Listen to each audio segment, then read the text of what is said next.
بسم اللہ الرحمن الرحیم۔ فضائل اعمال کی تعلیم، حکایت صحابہ کا دوسرا باب، عنوان اللہ جل جلالہ کا ڈر اور خوف۔ واقعہ نمبر 9، تبوک میں حضرت کعب رضی اللہ تعالی عنہ کی غیر حاضری اور توبہ۔ اسی تبوک کی لڑائی میں معذورین کے علاوہ 80 سے زیادہ تو منافق انصار میں تھے، اور اتنی ہی تقریباً بدوی لوگوں میں سے۔ ان کے علاوہ ایک بڑی جماعت باہر کے لوگوں میں سے ایسی تھی جو شریک نہیں ہوئے، اور اتنا ہی نہیں بلکہ یہ لوگ دوسروں کو بھی لا تنفروا فی الحر کہہ کر روکتے تھے کہ گرمی میں نہ نکلو۔ اللہ تعالیٰ شانو فرماتے ہیں کہ جہنم کی آگ کی گرمی بہت سخت ہے۔ ان کے علاوہ 3 سچے پکے مسلمان بھی ایسے تھے جو بلا کسی قوی عذر کے اس لڑائی میں شریک نہیں ہو سکے۔ ایک کعب بن مالک، دوسرے ہلال بن امیہ، اور تیسرے مرارہ بن ربیع۔ یہ تینوں حضرات کسی نفاق یا عذر سے نہیں ٹھہرے بلکہ خوشحالی سبب رہ گئی۔ کعب رضی اللہ تعالیٰ عنہ اپنی سرگزشت جو اس موقع پر پیش آئی بیان فرماتے ہیں۔ مرارہ بن ربیع کا باغ خوب پھل رہا تھا۔ ان کو خیال ہوا کہ اگر میں چلا گیا تو یہ سب ضائع ہو جائے گا۔ ہمیشہ میں لڑائیوں میں شریک ہوتا رہا ہوں، اگر اس مرتبہ رہ گیا تو کیا مضائقہ ہے، اس لیے ٹھہر گئے۔ مگر جب تنبہ ہوا تو چونکہ باغ ہی اس کا سبب ہوا تھا، اس لیے سب کو اللہ کے راستے میں صدقہ کر دیا۔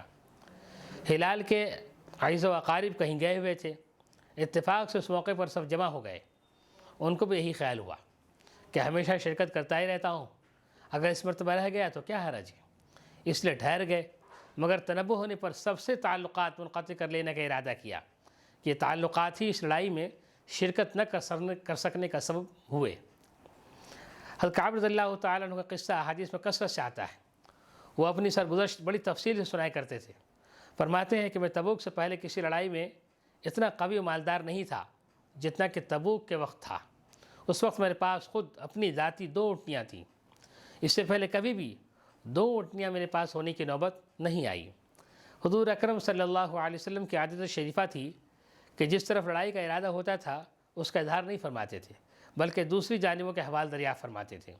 مگر اس لڑائی میں چونکہ گرمی بھی شدید تھی اور سفر بھی دور کا تھا، ان کے علاوہ دشمنوں کی بھی بہت بڑی جماعت تھی، اس لیے صاف اعلان فرما دیا تھا کہ لوگ تیاری کر لیں۔ چنانچہ مسلمانوں کی اتنی بڑی جماعت حضور صلی اللہ علیہ وسلم کے ساتھ ہو گئی کہ رجسٹر میں ان کا نام بھی لکھنا دشوار تھا، اور مجمع کی کثرت کی وجہ سے کوئی شخص اگر چھپنا چاہتا کہ میں نہ جاؤں، نہ پتہ چلے، تو دشوار نہ تھا۔ اس کے ساتھ ہی پھل بھی بالکل پک چکے تھے۔ میں بھی سامان سفر کی تیاری کا صبح ہی سے ارادہ کرتا، مگر شام ہو جاتی اور کسی قسم کی تیاری کی نوبت نہیں آتی تھی۔ لیکن میں اپنے دل میں یہ خیال کرتا کہ مجھے وسعت حاصل ہے، جب ارادہ پختہ کروں گا فوراً ہو جائے گا۔ حتیٰ کہ حضور صلی اللہ علیہ وسلم روانہ بھی ہو گئے اور مسلمان آپ کے ساتھ، مگر میرا سامان سفر تیار نہ ہوا۔ پھر بھی یہی خیال رہا کہ 1-2 روز میں تیار کر کے جا ملوں گا۔ اسی طرح آج کل پر ٹلتا رہا۔ پھر بھی یہی خیال رہا کہ 1-2 روز میں تیاری کر کے جا ملوں گا۔ ٹلتا رہا یہاں تک کہ حضور صلی اللہ علیہ وسلم کے وہاں سے پہنچنے کا زمانہ تقریباً آ گیا۔ اس وقت میں نے کوشش بھی کی مگر سامان نہ ہو سکا۔ اب میں جب مدینہ طیبہ میں ادھر ادھر دیکھتا ہوں تو صرف وہی لوگ ملتے ہیں جن کے اوپر نفاق کا بدنما داغ لگا ہوا تھا، یا وہ معذور تھے۔ اور حضور صلی اللہ علیہ وسلم نے بھی تبوک پہنچ کر دریافت فرمایا کہ کعب نظر نہیں پڑتے، کیا بات ہوئی؟ ایک صاحب نے کہا یا رسول اللہ صلی اللہ علیہ وسلم، اس کو اپنے مال و جمال کے اکڑ نے روکا۔ معاذ رضی اللہ تعالیٰ عنہ نے فرمایا غلط کہا، ہم جہاں تک سمجھتے ہیں وہ بھلا آدمی ہے۔ مگر حضور صلی اللہ علیہ وسلم نے بالکل سکوت فرمایا، کچھ نہیں بولے۔ حتیٰ کہ چند روز میں نے واپسی کی خبر سنی تو مجھے رنج غم ہوا اور بہت فکر ہوئی، دل میں جھوٹے عذر آتے تھے۔ اس وقت کسی فردی عذر سے حضور صلی اللہ علیہ وسلم کے غصے سے جان بچا لوں، پھر کسی وقت معافی کی درخواست کر لوں گا، اور اس بارے میں اپنے گھرانے کے ہر سمجھدار شخص مشورہ کرتا رہا۔ مگر جب مجھے معلوم ہو گیا کہ حضور صلی اللہ علیہ وسلم تشریف لے ہی آئے تو میرے دل نے فیصلہ کیا کہ بغیر سچ کے کوئی چیز نجات نہیں دے گی، اور میں نے سچ عرض کرنے کی ٹھان لی۔ حضور صلی اللہ علیہ وسلم کی عادت شریفہ یہ تھی کہ جب سفر سے واپس تشریف لاتے تو اول مسجد میں تشریف لے جاتے اور دو رکعت تحیۃ المسجد پڑھتے اور وہاں تھوڑی دیر تشریف رکھتے تاکہ لوگوں سے ملاقات فرمائیں۔ چنانچہ حسب معمول حضور صلی اللہ علیہ وسلم تشریف فرما رہے اور منافق لوگ آ کر جھوٹے عذر کرتے رہے، قسمیں کھاتے رہے۔ حضور اکرم صلی اللہ علیہ وسلم ان کے ظاہر کو جان کر قبول فرماتے رہے اور باطن کو اللہ کے سپرد کرتے رہے۔ اتنے میں بھی حاضر ہوا، سلام کیا۔ حضور صلی اللہ علیہ وسلم نے ناراضگی کے انداز میں تبسم فرمایا اور اعراض فرمایا۔ میں نے عرض کہا یا نبی اللہ، آپ نے اعراض فرما لیا؟ میں خدا کی قسم نہ تو میں منافق ہوں نہ مجھے ایمان میں کچھ تردد ہے۔ ارشاد فرمایا کہ ہاں۔ میں قریب ہو کر بیٹھ گیا۔ حضور صلی اللہ علیہ وسلم نے فرمایا کہ تجھے کس چیز نے روکا؟ کیا تو نے اٹھنیاں نہیں خرید رکھی تھیں؟ میں نے عرض کہا یا رسول اللہ صلی اللہ علیہ وسلم، اگر میں کسی دنیا دار کے پاس اس وقت ہوتا تو مجھے یقین ہے کہ میں اس کے غصے سے معقول عذر کے ساتھ خلاصی پا لیتا، کہ مجھے بات کرنے کا سلیقہ اللہ تعالیٰ نے عنایت فرمایا ہے۔ لیکن آپ صلی اللہ علیہ وسلم کے متعلق مجھے معلوم ہے کہ اگر جھوٹ سے آپ کو راضی کر لوں تو قریب ہے کہ اللہ جل جلالہ مجھ سے ناراض ہوں گے، اور اگر آپ سے صاف عرض کر دوں تو آپ صلی اللہ علیہ وسلم کو غصہ تو آئے گا، لیکن قریب ہے کہ اللہ کی پاک ذات آپ صلی اللہ علیہ وسلم کے عتاب کو زائل فرما دے گی۔ اس لیے سچ ہی عرض کرتا ہوں کہ واللہ مجھے کوئی عذر نہیں تھا، اور جیسا فارغ اور وسعت والا میں اس زمانے میں تھا کسی زمانے بھی اس سے پہلے نہیں ہوا۔ حضور صلی اللہ علیہ وسلم نے ارشاد فرمایا کہ اس نے سچ کہا۔ پھر فرمایا اچھا اٹھ جاؤ، تمہارا فیصلہ اللہ تعالیٰ شانو فرمائیں گے۔ میں وہاں سے اٹھا تو میری قوم کے بہت سے لوگوں نے مجھے ملامت کی کہ تو نے اس سے پہلے کوئی گناہ نہیں کیا تھا، اگر تو کوئی عذر کر کے حضور صلی اللہ علیہ وسلم سے استغفار کی درخواست کرتا تو حضور صلی اللہ علیہ وسلم کا استغفار تیرے لیے کافی تھا۔ میں نے ان سے پوچھا کہ کوئی اور بھی ایسا شخص ہے جس کے ساتھ یہ معاملہ ہوا ہو؟ لوگوں نے بتایا کہ 2 شخصوں کے ساتھ اور بھی یہی معاملہ ہوا کہ انہوں نے بھی یہی گفتگو کی جو تو نے کی، اور یہی جواب ان کو ملا جو تجھ کو ملا۔ ایک ہلال بن امیہ اور دوسرے مرارہ بن ربیع۔ میں نے دیکھا کہ 2 سالے شخص جو دونوں بدری صحابی ہیں وہ بھی میرے شریک حال ہیں۔ حضور صلی اللہ علیہ وسلم نے ہم تینوں سے بولنے کی ممانعت فرما دی کہ کوئی شخص ہم سے کلام نہ کرے۔ یہ قاعدے کی بات ہے کہ غصہ اسی پر آتا ہے جس سے تعلق ہوتا ہے، تنبیہ اسی کو کی جاتی ہے کہ جس میں اہلیت ہو، جس میں اصلاح و صلاح کی قابلیت ہی نہ ہو، اس کو تنبیہ کون کرتا ہے؟ کعب کہتے ہیں کہ حضور صلی اللہ علیہ وسلم کی ممانعت پر لوگوں نے ہم سے بولنا چھوڑ دیا اور ہم سے اجتناب کرنے لگے، گویا دنیا ہی بدل گئی، حتیٰ کہ زمین باوجود وسعت کے مجھے تنگ معلوم ہونے لگی، سارے لوگ اجنبی معلوم ہونے لگے، در و دیوار اوپرے بن گئے۔ مجھے سب سے زیادہ اس کا فکر تھا کہ میں اس حال میں مر گیا تو حضور صلی اللہ علیہ وسلم نماز جنازہ پڑھیں گے یا نہیں پڑھیں گے، اور خدا نخواستہ حضور صلی اللہ علیہ وسلم کا وصال ہو گیا تو میں ہمیشہ کے لیے ایسا ہی رہوں گا، نہ مجھ سے کوئی کلام کرے گا نہ میری نماز پڑھے گا، کہ حضور صلی اللہ علیہ وسلم کے ارشاد کے خلاف کون کر سکتا ہے۔ غرض ہم لوگوں نے 50 دن اسی حال میں گزارے۔ میرے دونوں ساتھی تو شروع ہی میں گھروں میں چھپ کر بیٹھ گئے تھے۔ سب میں قوی تھا، چلتا پھرتا، بازار میں جاتا، نماز میں شریک ہوتا، مگر مجھ سے کوئی بات نہیں کرتا۔ حضور صلی اللہ علیہ وسلم کے مجلس میں حاضر ہو کر سلام کرتا، بہت غور سے خیال کرتا کہ حضور صلی اللہ علیہ وسلم کے لب مبارک جواب کے لیے ہلے یا نہیں۔ نماز کے بعد حضور صلی اللہ علیہ وسلم کے قریبی کھڑے ہو کر نماز پوری کرتا اور آنکھیں چرا کر دیکھتا کہ حضور مجھے دیکھتے بھی ہیں یا نہیں۔ جب میں نماز میں مشغول ہو جاتا تو حضور مجھے دیکھتے، اور جب میں ادھر متوجہ ہو جاتا تو حضور صلی اللہ علیہ وسلم وہ پھیر لیتے اور میری جانب سے اعراض فرما لیتے۔ غرض یہی حالات گزرتے رہے اور مسلمانوں کا بات چیت بند کرنا مجھ پر بہت ہی بھاری ہو گیا۔ تو میں ابو قتادہ رضی اللہ تعالیٰ عنہ کی دیوار پر چڑھا۔ وہ میرے رشتے کے چچا زاد بھائی بھی تھے اور مجھ سے تعلقات بھی بہت زیادہ تھے۔ میں نے اوپر چڑھ کر سلام کیا، انہوں نے سلام کا جواب نہیں دیا۔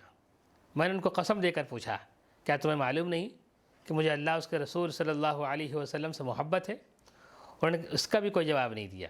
میں نے دوسری مرتبہ قسم دی اور دریافت کیا وہ پھر بھی چپ رہے۔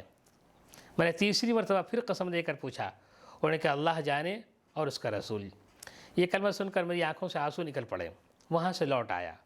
اسی دوران میں ایک مرتبہ مدینے کے بازار میں جا رہا تھا کہ ایک قبطی کو جو نصرانی تھا اور شام سے مدینہ منورہ اپنا غلہ فروخت کرنے آیا تھا، یہ کہتے ہوئے سنا کہ کوئی کعب بن مالک کا پتہ بتا دو۔ لوگوں نے اس کو میری طرف اشارہ کر کے بتایا۔ وہ میرے پاس آیا اور غسان کے کافر بادشاہ کا خط مجھے لا کر دیا۔ اس میں لکھا ہوا تھا، ہمیں معلوم ہوا کہ تمہارے آقا نے تم پر ظلم کر رکھا ہے، تمہیں اللہ ذلت کی جگہ نہ رکھے اور ضائع نہ کرے، تم ہمارے پاس آ جاؤ، ہم تمہاری مدد کریں گے۔ دنیا کا قاعدہ ہوتا ہے کہ کسی بڑے کی طرف سے اگر چھوٹوں کو تنبیہ ہوتی ہے تو ان کو بہکانے والے اور زیادہ کھونے کی کوشش کیا کرتے ہیں اور خیر خواہ بن کر اس قسم کے الفاظ سے اشتعال دلایا کرتے ہیں۔ کعب کہتے ہیں کہ میں نے یہ خط پڑھ کر انا للہ پڑھی کہ میری حالت یہاں تک پہنچ گئی ہے کہ کافر بھی مجھ میں طمع کرنے لگے، مجھے اسلام تک ہٹانے کی تدبیریں ہونے لگیں۔ ایک اور مصیبت آئی، اس خط کو لے جا کر میں نے ایک تنور میں پھینک دیا اور حضور صلی اللہ علیہ وسلم سے جا کر عرض کیا کہ یا رسول اللہ، آپ صلی اللہ علیہ وسلم کے اعراض کی وجہ سے میری یہ حالت ہو گئی کہ کافر مجھ میں طمع کرنے لگے۔ اسی حالت میں 40 روز ہم پر گزرے تھے کہ حضور صلی اللہ علیہ وسلم کا قاصد میرے پاس حضور صلی اللہ علیہ وسلم کو یہ ارشاد لے کر آیا کہ اپنی بیوی کو بھی چھوڑ دو۔ میں نے دریافت کیا کہ کیا منشا ہے، اس کو طلاق دے دوں؟ کہا نہیں، بلکہ علیحدگی اختیار کر لو۔ اور میرے دونوں ساتھیوں کے پاس بھی انہی قاصد کی معرفت یہی حکم پہنچا۔ میں نے اپنی بیوی سے کہہ دیا کہ تو اپنی میکے میں چلی جا، جب تک اللہ تعالیٰ شانہ اس امر کا فیصلہ فرما دے وہیں رہنا۔ ہلال بن امیہ کی بیوی حضور صلی اللہ علیہ وسلم کی خدمت میں حاضر ہوئیں۔ عرض کیا کہ ہلال بالکل بوڑھے شخص ہیں، کوئی خبر گیری کرنے والا نہیں ہے، ہلاک ہو جائیں گے۔ آپ نے اجازت دی اور اگر آپ اجازت دیں اور آپ کو گرانی نہ ہو تو میں کچھ کام کاج ان کا کر دیا کروں۔ حضور صلی اللہ علیہ وسلم نے فرمایا مضائقہ نہیں، لیکن صحبت نہ کریں۔ انہوں نے عرض کیا یا رسول اللہ صلی اللہ علیہ وسلم، اس چیز کی طرف تو ان کو میلان بھی نہیں۔ جس روز سے واقع پیش آیا ہے آج تک ان کا ہر وقت روتے ہی گزر رہا ہے۔ کعب کہتے ہیں کہ مجھ سے بھی کہا گیا کہ ہلال کی طرح تو بھی اگر بیوی کی خدمت کی اجازت لے لے تو شاید مل جائے۔ میں نے کہا وہ بوڑھے شخص ہیں، میں جوان ہوں، نہ معلوم مجھے کیا جواب ملے، اس لیے میں جرت نہیں کرتا۔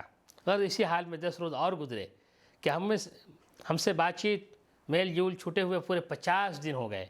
50ویں دن صبح کی نماز اپنے گھر کی چھت پر پڑھ کر میں نہایت غمگین حالت میں بیٹھا ہوا تھا۔ زمین مجھ پر بالکل تنگ ہو چکی تھی اور زندگی دھور ہو رہی تھی کہ سلا پہاڑ کی چوٹی سے ایک زور سے چلانے والے نے آواز دی کہ کعب خوشخبری ہو۔ میں اتنا ہی سن کر سجدے میں گر گیا اور خوشی کے مارے رونے لگا اور سمجھا کہ تنگی دور ہو گئی۔ حضور اقدس صلی اللہ علیہ وسلم نے صبح کی نماز کے بعد ہی ہماری معافی کا اعلان فرمایا، جس پر ایک شخص نے تو پہاڑ پر چڑھ کر زور سے آواز دی کہ وہ سب سے پہلے پہنچ گئی۔ اس کے بعد ایک صاحب گھوڑے پر سوار ہو کر بھاگے ہوئے آئے۔ میں جو کپڑے پہن رہا تھا وہ نکال کر بشارت دینے والے کی نظر کر دیے۔ خدا کی قسم ان 2 کپڑوں کے سوا اور کوئی کپڑا اس وقت میری ملک میں نہ تھا۔ اس کے بعد میں نے 2 کپڑے مانگے ہوئے پہنے اور حضور صلی اللہ علیہ وسلم کی خدمت میں حاضر ہوا۔ اسی طرح میرے دونوں ساتھیوں کے پاس بھی خوشخبری لے کر گئے۔ میں جب مسجد نبوی میں حاضر ہوا تو وہ لوگ جو خدمت اقدس میں حاضر تھے مجھے مبارکباد دینے کے لیے دوڑے اور سب سے پہلے ابو طلحہ رضی اللہ تعالیٰ عنہ نے بڑھ کر مبارکباد دی، مصافحہ کیا، جو ہمیشہ ہی یاد رہے گا۔ میں نے حضور صلی اللہ علیہ وسلم کی بارگاہ میں جا کر سلام کیا تو چہرے انور کھل رہا تھا اور انوار خوشی کے چہرے سے ظاہر ہو رہے تھے۔ حضور صلی اللہ علیہ وسلم کا چہرہ مبارک خوشی کے وقت میں چاند کی طرح چمکنے لگتا تھا۔ میں نے عرض کیا یا رسول اللہ صلی اللہ علیہ وسلم، میری توبہ کی تکمیل یہ ہے کہ میری جائیداد جو ہے وہ سب اللہ کے راستے میں صدقہ ہے، کہ یہ ثروت ہی اس مصیبت کا سبب بنی تھی۔ حضور صلی اللہ علیہ وسلم فرمایا کہ اس میں تنگی ہوگی، کچھ حصہ اپنے پاس بھی رہنے دو۔ میں نے عرض کیا کہ بہتر ہے خیبر کا حصہ رہنے دیا جائے، مجھے سچ نے ہی نجات دی ہے، اس لیے میں نے عہد کر لیا کہ ہمیشہ سچ ہی بولوں گا۔ فائدہ یہ ہے صحابہ کرام کی اطاعت اور دینداری اور اللہ کے خوف کا نمونہ کہ ہمیشہ جنگ میں یہ عہدات شریک رہے، ایک مرتبہ کی غیر حاضری پر کیا کیا عتاب ہوا اور اس کو کس فرما برداری سے برداشت کیا کہ 50 دن رو کر گزار دیے، اور مال جس کی وجہ سے یہ واقعہ پیش آیا وہ بھی صدقہ کر دیا، اور کافروں نے تما دلائی تو بجائے مشتعل ہونے کے اور زیادہ پشیماں ہوئے، اور اس کو بھی اللہ کا عتاب اور حضور صلی اللہ علیہ وسلم کے اعراض کی وجہ سے سمجھا کہ میرے دین کا ضعف اس درجے تک پہنچ گیا ہے کہ کافروں کو اس کی طمع ہونے لگی ہے کہ مجھے بے دین بنا دیں۔ ہم لوگ بھی مسلمان ہیں، اللہ اس کے پاک رسول صلی اللہ علیہ وسلم کے ارشادات بھی سامنے ہیں۔ بڑے سے بڑا حکم نماز ہی کا لے لو کہ ایمان کے بعد اس کے برابر کوئی چیز بھی نہیں۔ کتنے ہیں جو اس حکم کی تعمیل کرتے ہیں، اور جو کرتے ہیں وہ بھی کیسی کرتے ہیں۔ اس کے بعد زکوٰۃ اور حج کا تو پوچھنا ہی کیا کہ اس پر تو مال بھی خرچ کرنا پڑتا ہے۔